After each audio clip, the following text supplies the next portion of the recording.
So, welcome to the part 2 of the solute transfer modeling. This lesson will be on a micro scale modeling of the solute transfer, and to visualize that in the weldment I am just drawing you a schematic here. So, this is a melt pool and this is a workpiece, and I am taking a longitudinal section, and as we have seen earlier, longitudinal section will have the torch velocity in it and the torch is moving in this direction. So, you have the melt pool shape like this, slightly trailing effect will be there because of the motion of the torch, and the front side is where the melting is happening, and on the back side is where the solidification is happening. And it is the micro scale or micro segregation that is happening at the solidification side that we are going to now try to understand. And the domain is not the workpiece itself, but a small box that I have shown you here. This box can be replicated at every location on the back side to cover the entire solidified weld, and therefore, it is representative, and I have oriented the box in the direction of the maximum temperature gradient. The reason being that the solidification is always taking place anti-parallel to the maximum temperature gradient, and therefore, the heat were to go this way, then the solidification is going in the anti-parallel direction. So, therefore, I have drawn the box along the maximum temperature gradient direction. So, now you can see that I have drawn a box. So, from now on our domain is basically a small box which we take it as one dimensional, and whatever is happening within this box can be deemed as applicable within the fusion zone, and these boxes are aligned and stacked to complete the entire fusion weld behind the torch. Okay. So, we will take two cases in this lesson. The first case is a complete mixing, okay, and that can be discussed as follows.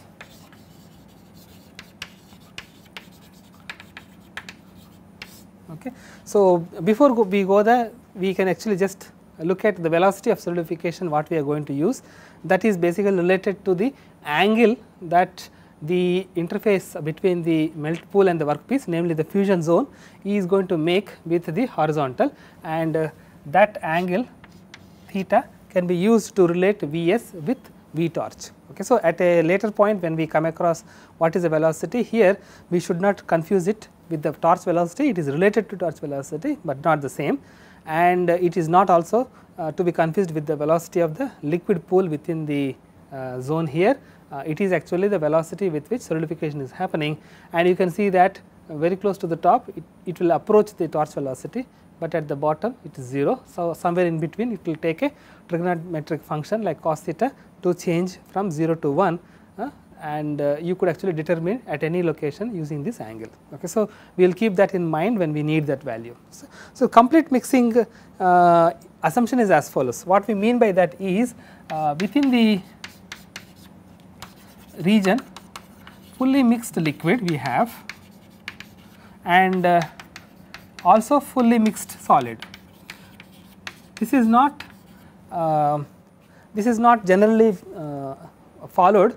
The reason being that normally the solute diffusivity in the solid region is about 2 or 3 orders of magnitude smaller than that in the liquid, and therefore, generally it is not possible to have well mixed here in both. However, we can actually take this assumption and proceed to do an analysis because it is applicable for small dimensions. So, whenever the length scales are very small, this can be taken as applicable. So, we will look at those assumptions. What we mean by full mixed liquid and fully mixed solid is as follows. There are no gradients. Okay, the solute concentration does not have any gradients if it is full mixed. Okay. And to go further, we will just also make the phase diagram for this alloy for which we are doing this analysis, so that we can refer to the compositions, and we will take a simple dilute alloy to make this analysis easier. So, this is the phase diagram, and okay, let us take the alloy which we are going to discuss as this, and the alloy composition, starting alloy composition is C0, and this temperature is the liquidus temperature, this is the solidus temperature, and we can say that the alloy C0 is going to start solidifying when the temperature starts going below TL, and it will complete solidification when it reaches TS, and which means that the solid fraction is going to start from 0 at TL and it will be equal to 1 at Ts. Okay. So, that is the meaning of this, and if this was C naught, then we would introduce what is called a partition coefficient.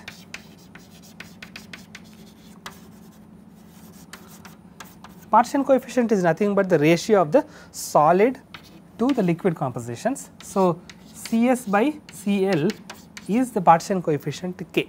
So, as we have seen in the previous lesson, partition coefficient, for example, in the case of aluminum copper alloys is about 0.14. Okay. So, you could think of that as a value which says that if it is very different from 1, then the solid and liquid are having very different compositions, and if it is very close to 1, that means solid and liquid have very close by compositions. There is not much of the separation of the solute that is happening. Okay.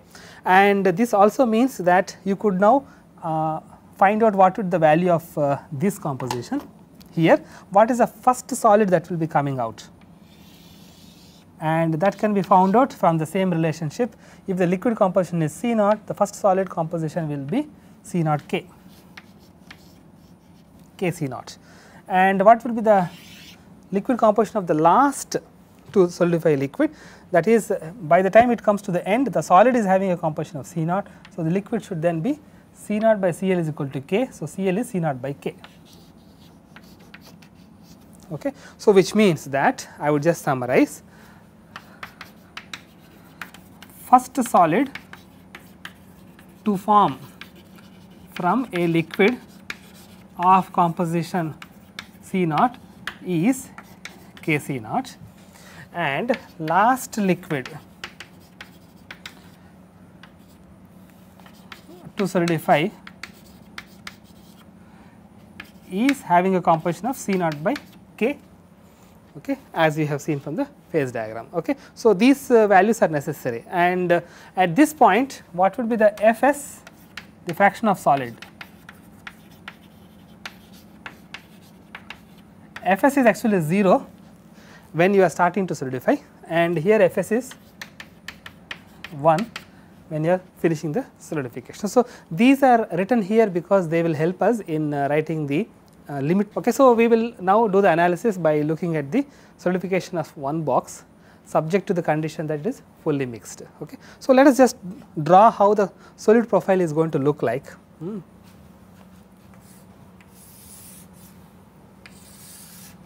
So, initially this is a box,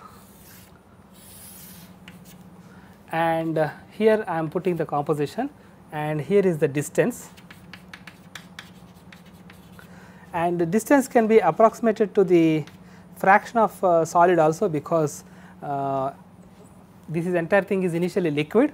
So, therefore, the position of the interface will tell you what is the fraction of the solid. Okay. So, let us say this liquid has a composition of C naught, then the very first point when you are not yet solidified, the composition profile is going to look like that. Okay. This is C naught,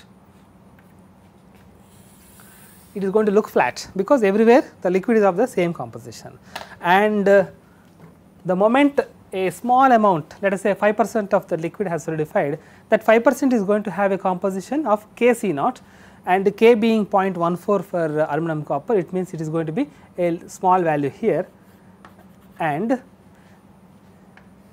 this much of solute has to then mix in the liquid. So, the solute when it is mixed will have the composition of the liquid going up. So, this will be the profile of composition after some amount of, let us say 5% of solidification has happened. The profile is not flat fully, it is two steps, one step here and then another here, showing you a slight increase because this much of solute has to be dumped across the entire width of the box. And if you then solidify another 5%, then what happens is that it would dump some more, okay, and solidify another 5%, then and it can keep going like that. Okay. And what happens is that when we are assuming that this region is fully mixed, it means that within the solid these kind of steps are not allowed, they are fully mixed. So, therefore, we would just draw them all the way to the end. Okay. So, every time the composition in the solid is adjusting, and this much of solute in this box, let us say this box is distributed on the other end, okay, so that it can be balanced. Okay. So, now to understand how the composition is going to vary when the solidification is going, we pose the problem as follows. Okay. What is the problem? The problem is basically determine Cs, composition of the solid, as a function of Fs, okay. And you can actually pose it as determine the composition of the liquid as a function of the liquid fraction, whichever way, because both are related, and we can then use this plot to determine that. So, what we do is that to determine, we go from comparing situation at Fs to Fs plus dFs, which means that let us say from 20 to 21%, that kind of a small variation in the solid, and let us look at what will happen. So, I would just take two sets of lines and I would exaggerate the dFs so that it is visible in the board, and then show you how the profile should look like. So, let me just draw that for you. The C naught is still flat and composition is here.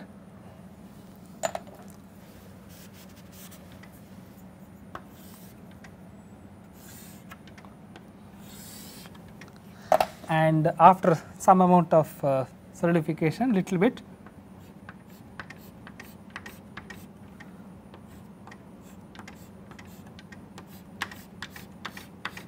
so that will be the one. So, which means that this value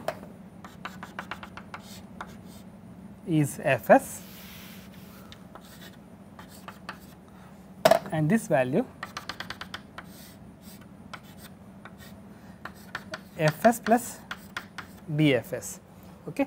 And when the solidification has gone from Fs to dFs, that is 20 to 21%, let us say, how much has the increase of the solute concentrations has happened. So, which means that gone from here to here, and this increase in the concentration of the solid can be thought of as dCs.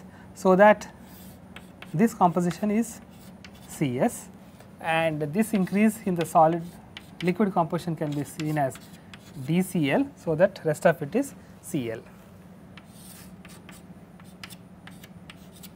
And these expressions will still be valid, the definition of partition coefficient and all those things are valid.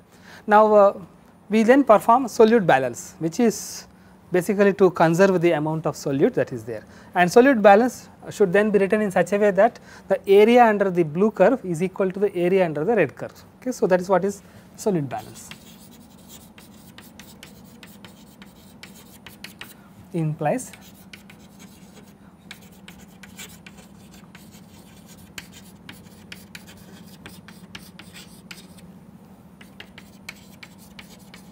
the area under the red and the blue plots is same. Okay, that is when the solute conservation has taken place. So, let us then write expressions that would make that conservation possible, and then we would write that expression here, so that we can make the derivation. Okay, let me erase this part and then show you how that expression look like.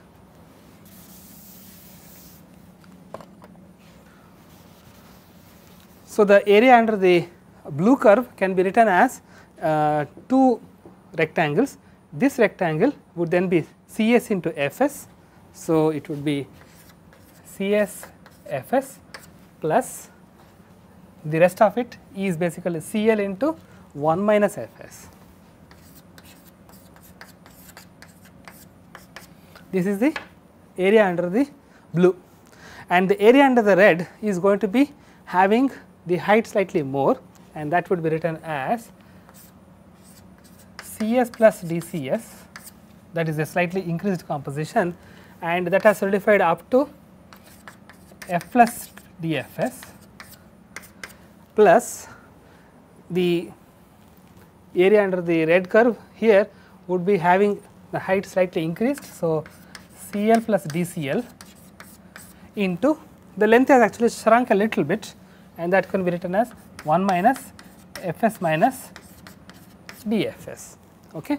So, these two areas being same implies that when you multiply with the uniform cross sectional area, then you are actually solute balance is being applied. Okay. So, we would then expand only the right hand side, because we can see some cancellation that is possible. So, we would then take only these terms and see. So, Cs into Fs plus Fs into dCs plus Cs into dFs plus dCs into dFs, and then this again we will write it as plus Cl into, I intentionally keep 1 minus Fs together so that I can cancel it later on, okay, and then plus dCl into 1 minus Fs minus Cl into dFs minus dCl into dFs. Okay. Now, in this expression we can note that we can start cancelling out the terms and then I will highlight them. So, this is same as here, okay. So, that can be cancelled, and this is same as this, that can be cancelled, and then you can also see some more things can be neglected. So, usually these double differentials are extremely small numbers because both are supposed to be small. So, I would then neglect those second order effects. So, those can also be dropped. So, which means that you can now write this balance with only the remaining 4 terms which can be collated. So, I will just bring them across and see how they look like. Okay. So, this implies, okay.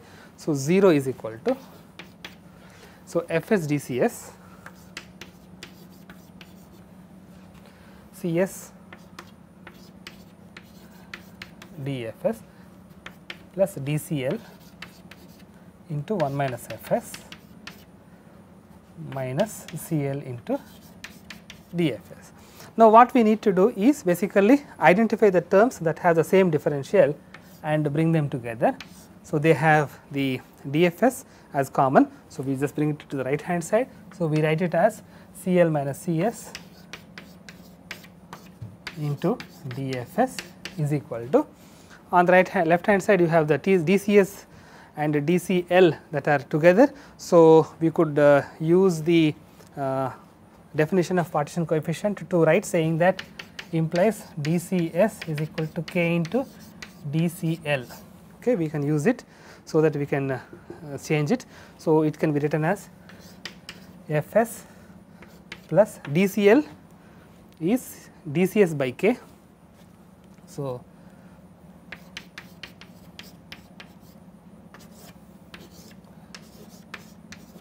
okay. So, this is the expression that we have now arrived. Okay. So, now you could then make this a little bit more simple by using the same expression. So, you can already see that Cs by Cl is k, which means that this can be simplified. So, this can be written as Cs by k, okay, which means that I can take the Cs out. So,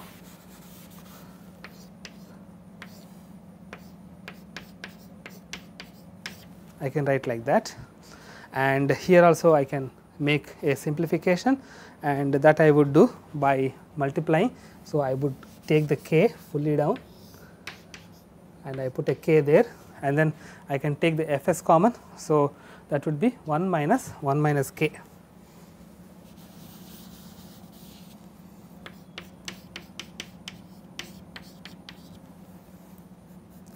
Okay. So, this is how it is written, and now you can see that both sides have a denominator k. So, I can ignore that, and you can see that when you want to integrate, you normally should have the same variable along with the differential, and so which means that the square bracket should be brought down here. This can be taken to the other side there. So, we will do that manipulation now so that we can integrate.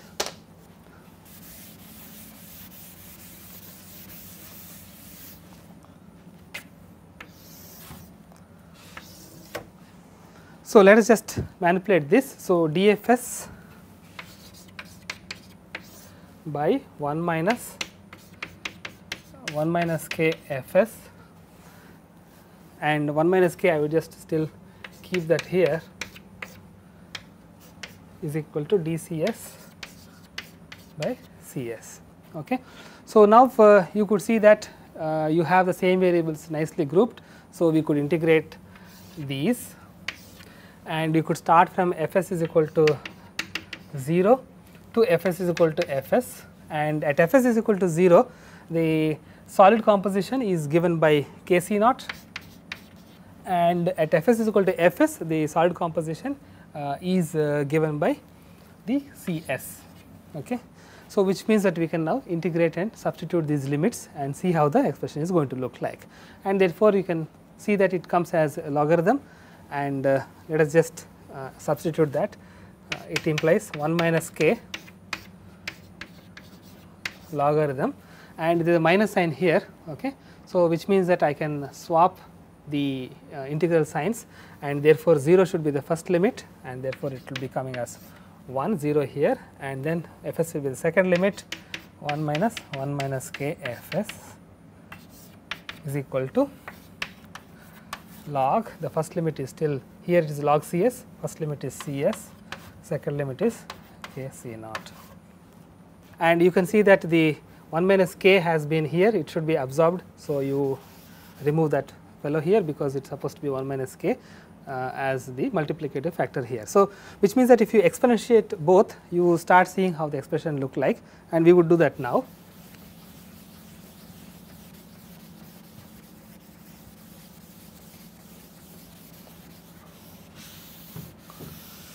So, which means that you would see that Cs is equal to Kc naught divided by 1 minus k Fs, and Cs by k is nothing but Cl. Okay. So, which means that I can write it as Cl is equal to C naught by this. So, this is an expression which tells you how Cl is related by Fs. You can also call it as C naught Cs related by Fs, because you can write it as Kc naught by 1 minus k Fs, etc. And this relationship, the way we have written, is looking like a function. As you vary the liquid fraction, how the concentration of the liquid is changing, etc. Now, in this form it may not be recognizable immediately what it is, but we would just simply manipulate a little bit and show you what it means. So, what does balance of solute mean is being demonstrated. So, what we would do is that we would just take this expression and manipulate. So, you would have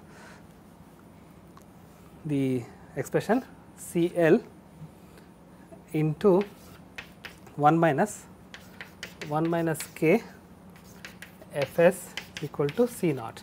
So, I will write it as Cl minus 1 minus k Cl minus KCl into Fs is equal to C naught. KCl is again Cs.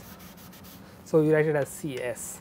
So, then you can take the C naught there. So, you write it as Cl minus C naught is equal to Cl minus Cs into Fs. It implies that Fs is equal to Cl minus C naught divided by Cl minus Cs. Now, is this then clear what it is?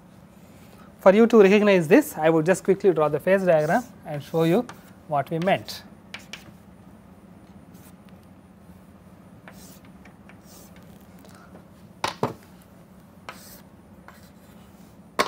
At a given fraction, if this was Cl and this was Cs and this is C naught, then what we have written is Cl minus C naught, that is this distance divided by the total distance.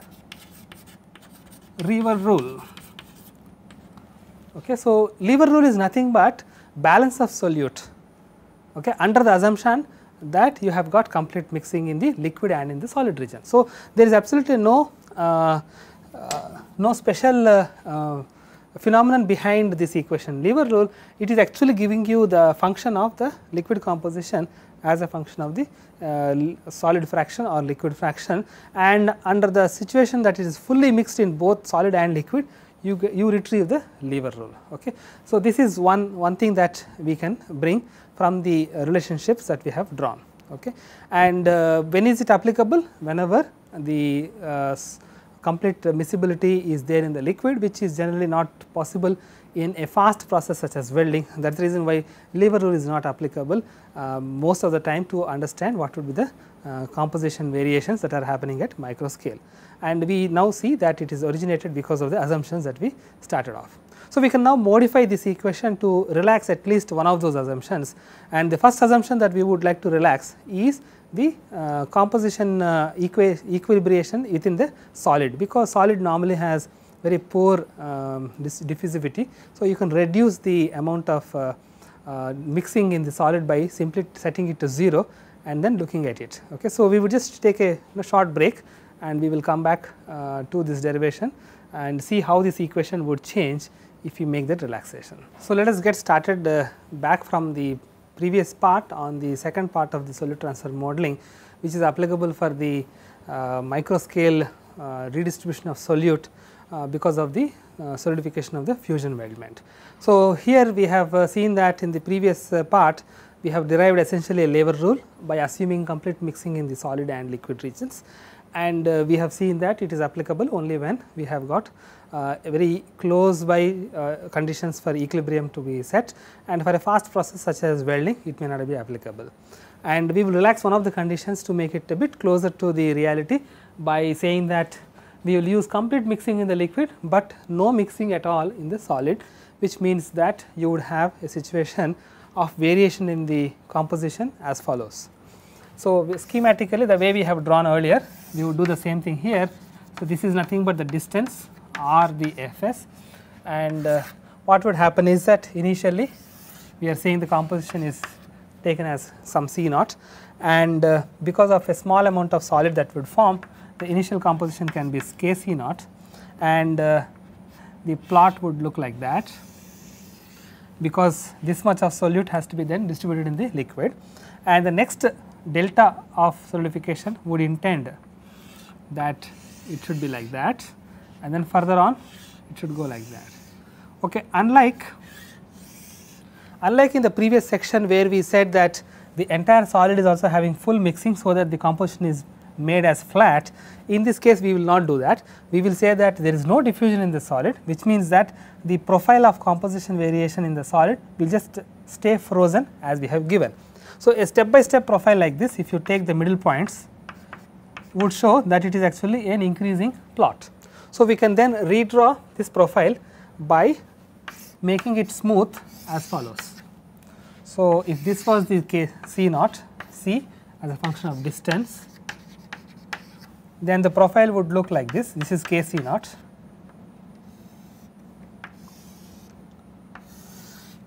Okay. And what we are trying to then balance is when the liquid fraction is going from Fs to Fs plus dFs, and let us then draw them like this.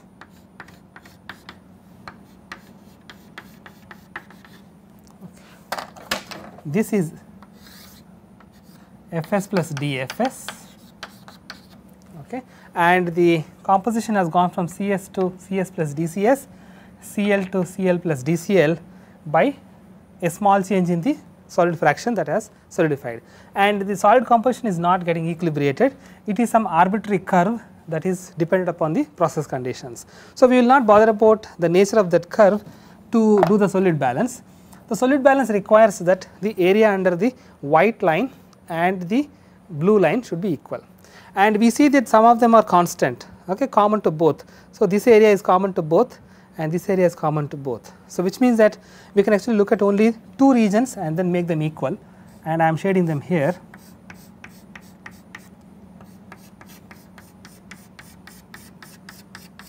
Because of the solidification happening by making the solid fraction go from Fs to Fs plus dFs, it has changed only this much. That means that if this hatched region is equal to that hatched region, then the solute balance is maintained.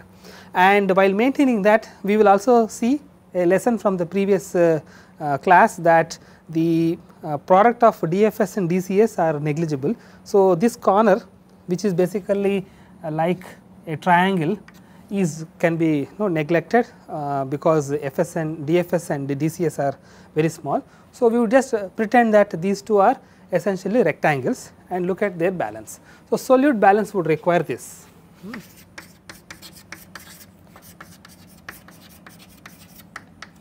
So, the vertical rectangle, this part is basically the width is dfs and the height is nothing but the liquid composition minus solid composition, which is Cs minus Cl, that is the area, okay. And the horizontal rectangle here would then have the width, which is nothing but 1 minus Fs minus dfs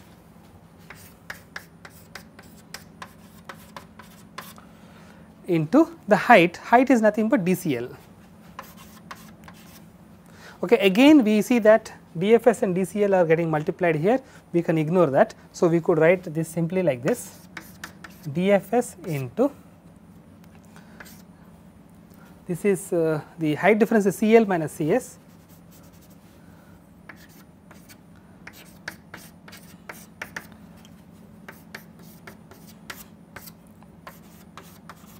okay, because you are approximating the double differential products as negligible, and we can then bring the quantities on either sides to see how they express themselves. So, you could write it as dfs by 1 minus Fs is equal to dCl by Cl minus Cs, okay. And we can also see that Cl minus Cs can be made as a function of Cl itself. So, you could take Cs as KCl, okay, and if you take the Cl as common, so you could write it as Cl into 1 minus K, and that 1 minus K can be absorbed here, okay. So, you have that equation, okay. This has to be then integrated to see how the variation of Cl with Fs is going to be. So, you would then put that integrals, and initial condition you can say at Fs is equal to 0, what would be the Cl is equal to C naught, and when Fs is equal to Fs, Cl is equal to Cl, okay. So, you can then immediately see that you can integrate, and it would look like this, 1 minus K into log 1 minus Fs, okay, and the integral signs have to be swapped, the 0 will be here and Fs will be down because of the minus sign here, and is equal to, the next sign will be log and Cl, the top will be Cl, bottom will be C naught. So, which means that 1 minus K into log 1 by 1 minus Fs is equal to log Cl by C naught, okay. So, which means that you can take this as an exponent here. So, log 1 by 1 minus Fs raised to the power of 1 minus K is equal to Cl minus C naught. Then you can exponentiate both sides to remove the log, and then you can bring the C naught here, so that you can see that the expression is given as Cl is equal to C naught by 1 minus Fs raised to the power of 1 minus K. So, this expression I will just write it again, Cl is equal to C naught by 1 minus Fs raised to the power of 1 minus K. This expression goes by the name Scheil's equation. So, it is different from the Lever's rule, where you do not have the exponentiation. Scheil's equation, you have an exponentiation, and you can see that for values that are of partition coefficient like 0.14, then basically this is a positive power, and 1 minus Fs would mean that the liquid composition is rapidly rising above C naught as the solidification is coming to a end, okay. And how we can apply the Scheil's equation to derive the eutectic fraction when you have, for example, towards the end of the solidification, even though you are not expecting eutectic to form, for the alloy composition that you have chosen, that can be used, okay. And the way you do it to find out is just substitute for Cl, the eutectic composition, and find out what would be the Fl. Okay, so we could do that very simply here. I would just illustrate here. If C eutectic was known, then you can C naught, and what was supposed to be found out is eutectic fraction, which is the liquid fraction. This is Fs is solid, so you can say F eutectic is nothing but Fl raised to the power of 1 minus k. So you have the initial composition, you have the eutectic composition, you have the partition coefficient. So find this, and then you get what would be the eutectic fraction remaining during welding, in case the welding is happening under the regime where the Child's equation is applicable, okay, which is actually quite reasonable to expect. And you would see that you would get a reasonable value for eutectic fraction, even though the phase diagram does not give you the eutectic at all. And it is also known in the experiments that for alloys compositions which are slightly ahead of the limit, solid solution limit, I would just draw them here.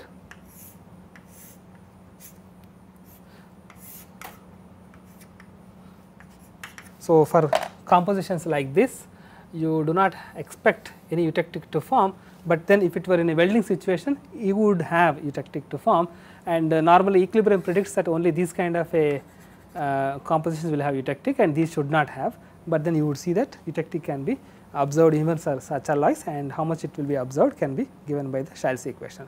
We can actually see the behavior of Child's equation through couple of exercises in the tutorial that I would be putting up in the course website, and with that I will close the second part of the microscale solute transfer at this juncture.